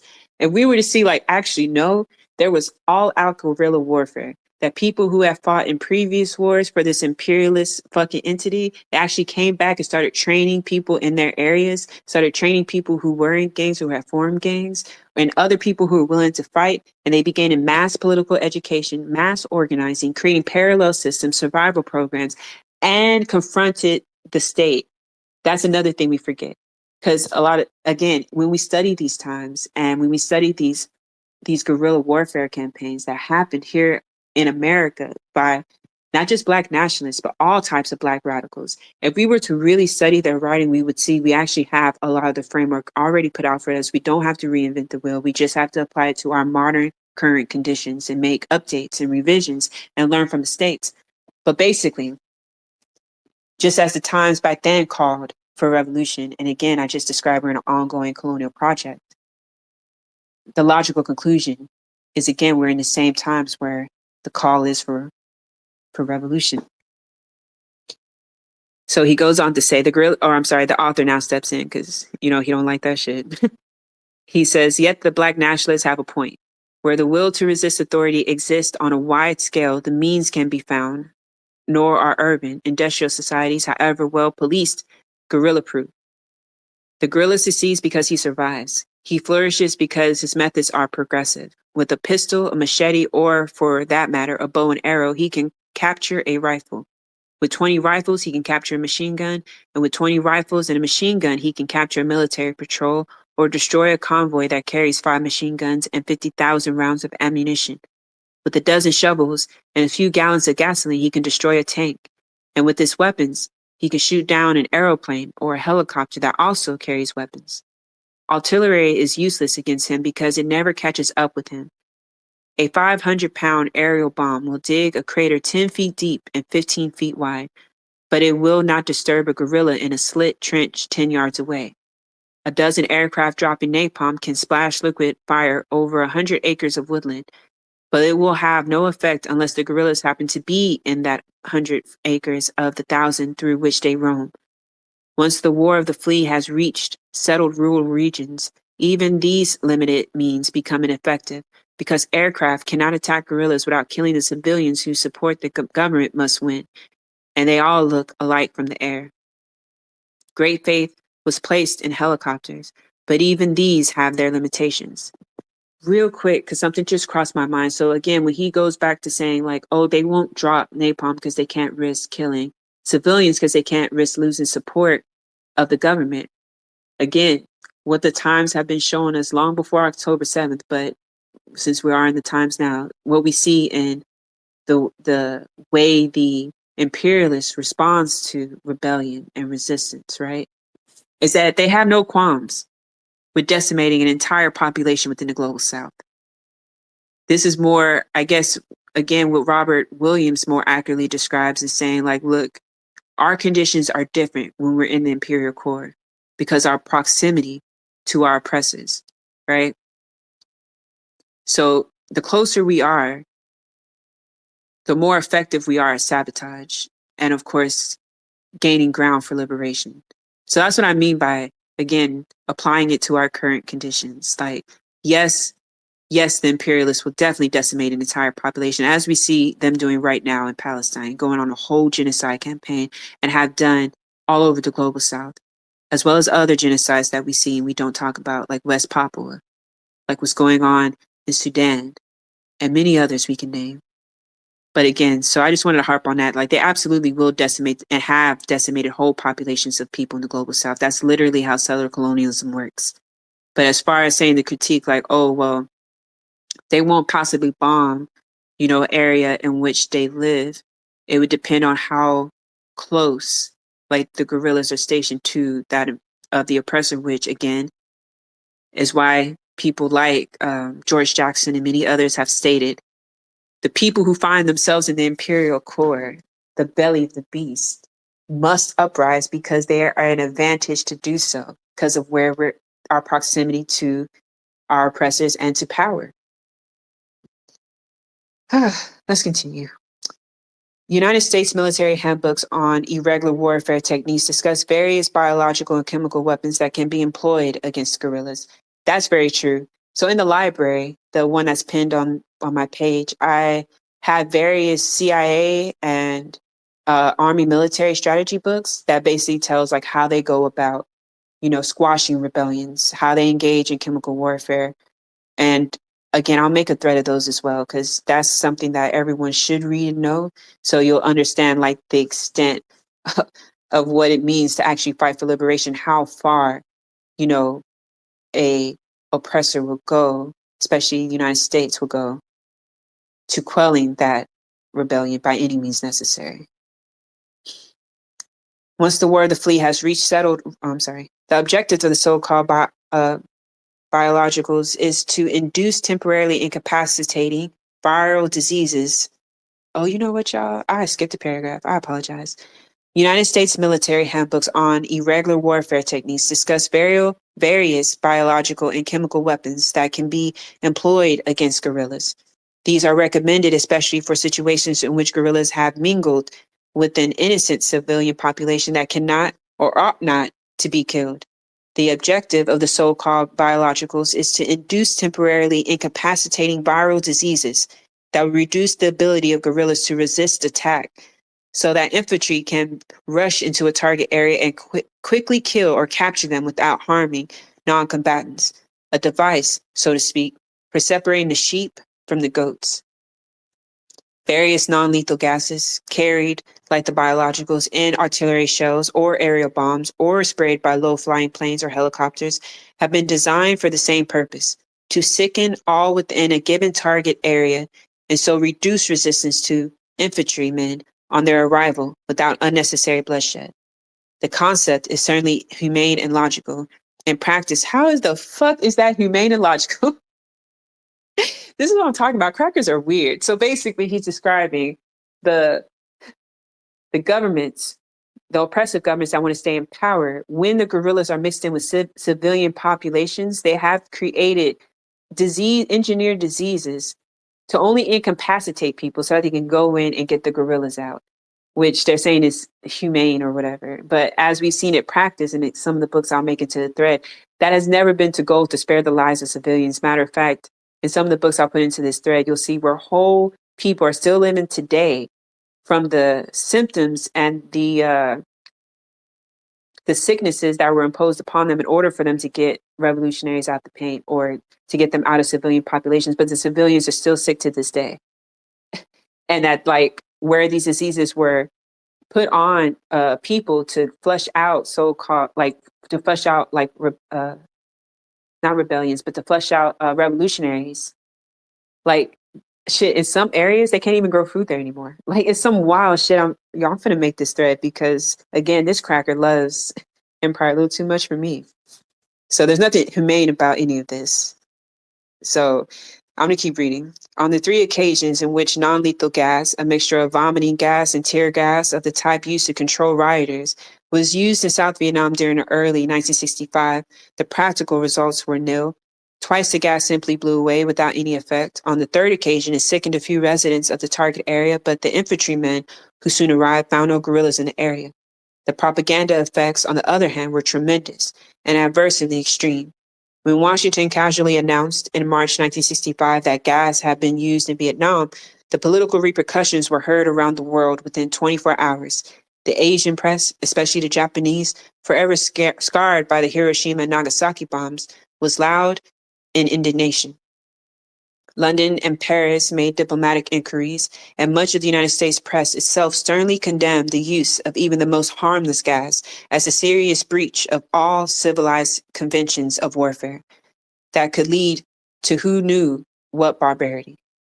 Considering the great effect of the Chinese charges of germ warfare against the Americans during the Korean War and the fresh outcry against gas, it is doubtful that guerrillas will have much to fear from either gas or biological warfare in the near future, especially since the practical military value remains unproven. Other weapons of modern military technology are more frightening. White phosphorus is invariably crippling, if not fatal, because it burns through to the bone. It will penetrate steel, and nothing extinguishes it but total immersion. So real quick, because as we're reading this, and he says, there's no way the government would do this. Again, I'm going to make a thread in which absolutely they do and